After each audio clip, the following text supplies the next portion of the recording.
안녕하세요. 사랑하는 나그네 교회 교우 여러분, 그리고 하나님의 말씀을 같이 읽어가는 그리스도 안의 형제 자매된 교우 여러분, 오늘 우리는 데살로니가 전서 4장을 함께 읽어갑니다.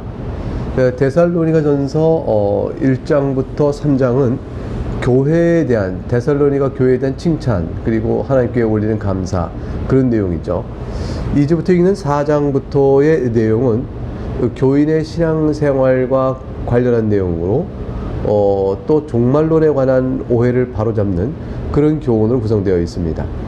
이것은 이제 데살로니가 교회의 특수성 때문이죠. 데살로니가 교회의 교인들은 환난 가운데서도, 즉 예수 믿는 것 때문에 박해를 받는 가운데도 믿음 생활을 행했고 사랑의 수고를 다하고 있었지만, 그 노예는 데살로니가 교회가 고린도 교회와 마찬가지로 극심한 우상숭배의 지역이었고, 우상숭배의 지역이라는 것은 단지 진리 문제에 있어서 이교도 신앙의 문제 위협을 넘어서서 타락한 생활 문화가 문제가 됐습니다. 그래서 교인들이 예수 그리스도 안에서 성결한 생활을 하는 것에 대한 교훈이 절실했죠. 그 1절부터 내용을 보겠습니다. 그러므로 형제들아, 우리가 끝으로 주 예수 안에서 너희에게 구하고 권면하노니 너희가 마땅히 어떻게 행하며 하나님을 기쁘시게 할 수 있는지를 우리에게 배웠으니 곧 너희가 행하는 바라 더욱 많이 힘쓰라. 신앙은 삶의 변화를 기대하고 또 열매 맺고 그렇게 나가도록 교훈합니다. 즉 신앙은 실행적인 측면이 있는 것이죠. 이것의 목적은 하나님을 기쁘시게 하는 삶으로 바뀌는 것입니다. 하나님께서 그 목적으로 우리를 구원에 이르게 하도록 값없이 은혜로 구원하시고 그걸 통해 이루도록 해나가시는 일을 행하심으로 성도에게는 이제 그런 모습의 변화, 또 생활의 변화들이 나타나는 겁니다. 이미 이것을 너희가 행하고 있다. 그렇죠? 앞서 우리가 살펴본 것처럼 데살로니가 교회는 믿음의 역사와 사랑의 수고와 소망, 인내 가운데 살면서 그들의 믿음이 널리 많이 알려졌었습니다. 그러니까 이미 잘하고 있다. 그러니까 여러분들은 조금 더 수고하고 힘을 내시오. 여러분이 어떻게 마땅히 해야 합니까? 어떤 것이 하나님 기쁘시게 하는 것이죠? 이걸 좀 더 생각하고 수고를 내십시오. 2절에 우리가 주 예수로 말미암아 너에게 무슨 명령으로 준 것을 너희가 아느니라. 여러분은 이미 알고 있지 않습니까? 우리가 주 예수의 이름으로 여러분에게 명령을 줬습니다. 여기서 명령이라는 단어가 사용되어 있는 것은 반드시 행해야 될 것이라는 뜻을 담고 있는 거죠. 주 예수 그리스도로 말미암아 주는 명령이니라는 것은 복음을 믿어 구원받았다는 자들에게 주어진 명령이에요. 예수 그리스도의 복음의 은혜는 값싼 복음일 수가 없고, 그 복음을 듣고 구원받은 성도는 그 마음속의 죄를 깨달아 자신을 돌이키며 변화함으로 사랑의 열매를 맺어가는 이런 과정들이 나타나도록 하나님 기대하시고 이끌어 가시는 것이죠. 그러니까 이런 일들이 온전하게 이루어지지 않겠지만, 이런 일들이 우리에게 완벽하게 드러나지 않겠지만, 이런 일에 대한 방향과 나아감에 대한 자기 고백과 성찰과 주의 도우심에 대한 간구와 때론 눈물과 탄식과 회개, 이런 것들이 필요한 것입니다. 그래서 이것은 명령을 받은 자가 할 것이냐 안 할 것이냐의 수행 여부를 결정한 것이 그런 권한이 없습니다. 바울 사도가 이제 오늘 읽는 성경에서 주고 있는 주께서 주의 이름으로 주신 명령 3가지는, 첫째는 이제 3절과 8절에 나오는데 이방인의 색욕을 따라가지 마라. 두 번째는 9절과 10절에 형제의 사랑을 하라. 그 다음에 11절과 12절은 성실하고 근면한 노동을 해야 한다. 이 3가지를 주고 있습니다. 3절부터 볼까요? 하나님의 뜻은 이것이니 너희의 거룩함이라 곧 음란을 버리고 각각 거룩함과 존귀함으로 자기 아내 대할 줄 알고. 당시 데살로니가 도시 사람들은 혼인관계 이외에 다수의 여성들과 성관계를 맺는 걸 당연히 여기고, 더 나아가서 미소년과도 성관계를 했어요. 그러니까 동성애적 사랑도 하는 그런 관습이 팽배했습니다.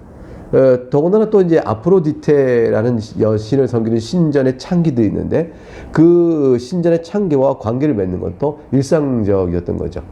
그러니까 성적인 방종과 타락과 음욕을 쫓는 일이 허다히 팽배했고 문화가 몹시 부패하고 타락해 있었습니다. 여기서 자기 아내 대할 줄 알고 라는 것은 하나님이 정하신 혼례 혼인관계 안에서의 머물러 있을 것을 말함으로 이렇게 정결함을 얘기하면서 동시에 또 많은 영어 번역자와 또 주석가들은 자기 아내를 원래 헬라어 원문에 자기 몸으로 이해하는 게 맞다고 생각해요. 그래서 자기 몸을 대할 줄 알고 라는 것은 뭐냐면 자기 몸에서 이끌리는 성적인 세교육에 눌려 질질 끌려다니지 말고 그거를 통제할 만한 사람들이 되라. 거룩함과 존귀함으로 자기 몸의 욕망을 다스릴 수 있어서 그래서 거룩한 음란을 버리고 거룩한 생활을 해라. 이방인의 세교를 좇지 말라. 이런 뜻으로서 자기 몸을 거룩함과 존귀함으로 통제할 줄 알아. 4절을 그렇게 번역하고 그렇게 이해할 것을 권면합니다. 5절에 보게 되면 따라서 그렇게 될 때 하나님을 모르는 이방인들은 성적 방종과 타락이 심한데 그들과 같이 세교를 따라서는 안 된다고 강하게 금지합니다. 이와 같은 일들에 대해서 이제 6절로 넘어가죠. 6절은 뭐냐면 이 일에 분수를 넘어 형제를 해하지 말라 했어요. 이 말이 이제 형제를 해하지 말라 갑자기 논조가 바뀌잖아요. 이게 지금 3절부터 4절, 5절까지 계속 이방인과 같은 세교를 따르지 말라는 성적인 분면에서의 정결성을 권면한 내용이었는데 6절에서 분수를 넘어 형제를 해하지 말라 이렇게 나오니까 이게 무슨 말일까? 이런 생각이 들죠. 여기서 이제 형제를 해하지 말라는 말은 형제의 재산이나 명예에 손상을 입히지 말라라는 뜻으로 1차적으로 그렇게 보이지만 전체 맥락은 세교를 금지시키고 있는 말씀에 비추어 볼 때 이 형제라는 것은 이웃을 뜻해요. 그러니까 데살로니가 교인들은 데살로니가에 사는 일반 도시 사람들은 교인이 아니죠. 이런 사람들은 자신들이 수많은 여성들과의 성관계 맺고 미소년과의 동성애도 하고 아프로디테 신전 창녀와 관계를 맺는 걸 일상화되다는 문화이다 보니까 자기 이웃이나 또는 타인의 아내와도 이렇게 성관계를 갖는 일들이 종종 있었고 또 어떻게 보면 흔하게도 있었죠. 이것은 사실 타락한 성적 문화의 방종한 생활 속에는 자주 나타나는 일들이죠. 그래서 형제를 해하지 말라는 것은 사도 바울이 그러한 악습을 교회 안에 들어와서 믿는 형제의 아내를 탐하는 일로 교중에서 그런 일이 있으면 안 되겠다. 이런 얘기죠. 그래서 세교를 쫓지 말라의 구체적인 적용의 사례 가운데 하나로 제시하고 있는 것으로 해석합니다. 우리가 6절 하반절에 보면 이는 우리가 너희에게 미리 말하고 증언한 바 같이 이 모든 일에 주께서 신원해 주심이라. 하나님께서는 보시고 계시고 공에 따라 원수를 갚아주신다. 이게 신원을 하신단 말이잖아요. 그러니까 공에 따라 원수를 갚아주심으로 너희가 이러한 이방인의 세교를 쫓는 악행을 따라 행하지 않도록 해야 할 것이라. 이런 것들이 이제 신자에게 불가한 일인 것은 마땅치 않은 일인 것은 이런 악행의 습관을 끊고 주 앞에 돌아오도록 너희 마음을 새롭게 해야 될 필요가 어디 있느냐. 그거는 이제 7절에 보게 되면 하나님이 너희를 부르실 때 그런 방탕한 부정한 생활에 머물러 있어도 괜찮다 그렇게 하시려고 부정하게 하시려고 너희를 부른 것이 아니고 예수님께서 너희 죄를 다 용서했으니 너희는 아무렇게 살아도 된다. 이방인들과 같이 저들과 같이 똑같이 방탕한 세교를 따라 살아도 된다. 그렇게 하시려고 너희를 부른 것이 아니고 너희를 거룩하게 하심이라 했어요. 이것이 구원의 은혜로 베푸신 구원의 목적인 것이죠. 그러니까 이러한 거룩하게 부르시는 은혜의 목적을 저버리는 사람은 8절 어떤 것이냐면 8절 그러므로 저버린 자는 사람을 저버림이 아니요 너희에게 그의 성령을 주신 하나님을 저버림이라 그랬어요. 이방인같이 세교를 따름으로 사는 자들은 성령을 저버리는 것입니다. 성령을 주신 하나님을 저버리는 것입니다. 단순히 사람을 저버린 것이 아닙니다. 이렇게 해서 성령을 저버리지 말고 성령을 따라 살아야 할 것이며 성령을 따라 사는 자라면 그 다음 9절 이하부터 나오죠. 형제를 도리어 사랑해야 한다. 이것이 형제에게 분수를 넘어 해를 끼치지 말라고 연결해 보게 되면 형제에게 대하여 세교과 관계에 대하여 큰 해악을 끼치는 일을 넘어서서 도리어 그 모든 악행을 그치고 거룩함을 이루어 성령의 열매를 맺음으로 형제를 사랑하는 대로 나아갈 것이라. 그렇게 말씀이 이어지는 것이라고 볼 수가 있죠. 9절에 보게 되면 이제 두 번째 권면이죠. 형제를 사랑하라. 9절 형제 사랑에 관하여는 너에게 쓸 것이 없으면 너희들 자신이 하나님의 가르침을 받아 서로 사랑함이라. 데살로니가 교회를 칭찬하면서 믿음의 역사, 그 다음에 사랑의 수고가 있다. 그리고 소망의 인내가 있다. 그랬어요. 사랑의 수고가 이미 데살로니가 교회에 많이 있으므로 내가 더 이상 쓸 것이 없다. 너희가 잘하고 있다. 하나님의 가르침을 받아 서로 사랑을 잘하고 있다. 10절 너희가 온 마게도냐 모든 형제에 대하여 과연 이것을 행하도다. 형제들아 권하노니 더욱 그렇게 하고 그랬어요. 데살로니가 교회는 사실 밑에 아가야 지역에 있습니다. 근데 이것이 마게도냐 온 형제에 대하여서도 이렇게 행하였던 것이죠. 그러니까 데살로니가 마게도냐 지역이죠. 죄송합니다. 마게도냐에 있는 이 데살로니 교회에서 이제 고린도에 와 있던 그 사도 바울이 아가야 지역에서 마게도냐에 있는 데살로니가 교회가 그 지역 내에 두루 이 일을 잘하고 있다. 이렇게 이제 칭찬해주고 있는 겁니다. 그러니 더욱 그렇게 하라라고 말하고 있죠. 이제 세 번째 주는 권면이 성실한 노동에 대한 권면입니다. 11절. 또 너에게 명한 것 같이 조용히 자기 일을 하고 너희 손으로 일하기를 힘쓰라 하랬습니다.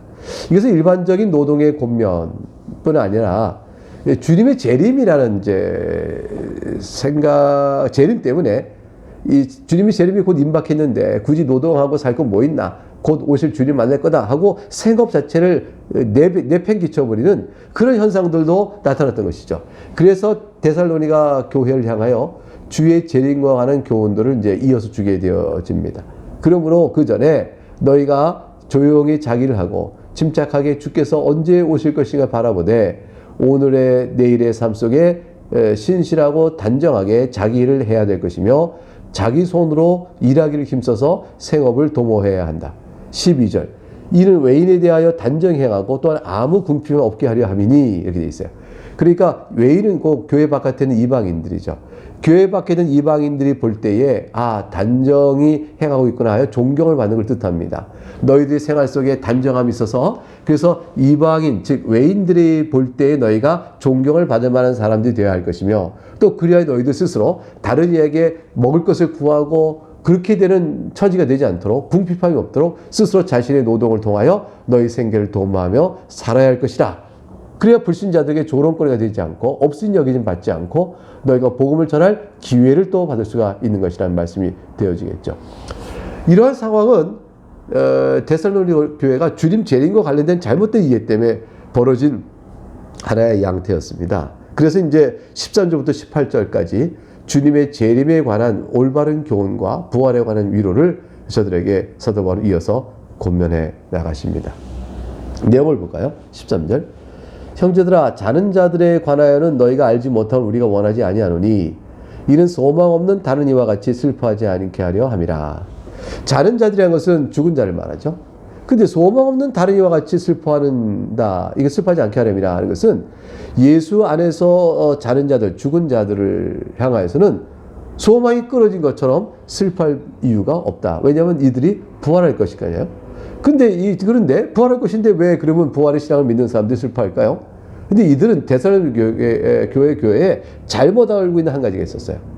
예수 믿고 잠자는 사람들이 예수님의 재림 전에 죽으면 예수님 재림 때 구원에 참여하는 이 은혜를 누리지 못하고 그냥 먼저 죽게 됨으로 인해서 그 기회를 잃어버린다 하여 소망이 끊어졌다 하여 슬피 우는 그런 경향도 나타났던 것입니다.